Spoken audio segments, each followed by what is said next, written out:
Alors, vous êtes le fondateur d'une entreprise qui s'appelle Snapkin. Quelle est sa spécificité sur le marché? Alors nous, en fait, on vient accélérer l'introduction du BIM dans le domaine de la rénovation, de la réhabilitation et de la maintenance et exploitation du bâtiment. On sait qu'en fait, le marché de la rénovation, et notamment avec le thermique, qui est un gros enjeu sur le marché, il y a besoin de l'accélérer, et pour ça, la mise en BIM du bâti existant, à la base, est très complexe. Ça nécessite beaucoup de tâches manuelles assez répétitives, au point qu'on sous-traite énormément à l'étranger, dans des pays en émergence, pour faire ces tâches-là.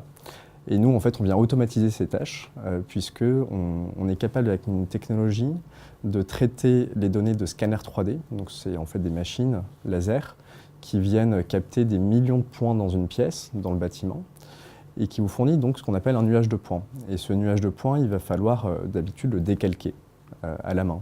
Donc c'est ça qui est fastidieux à la base. Et nous, en fait, on a une intelligence artificielle qui vient détecter les murs, les sols, les plafonds, etc. et qui va venir dessiner automatiquement le bâtiment. Donc en fait, on automatise tout un processus de dessin du bâti existant pour diviser par aujourd'hui à 3 à 4 le temps passé sur ces étapes. Et aujourd'hui, quelle est votre valeur ajoutée finalement vis-à-vis d'autres acteurs sur le marché qui proposent la même prestation?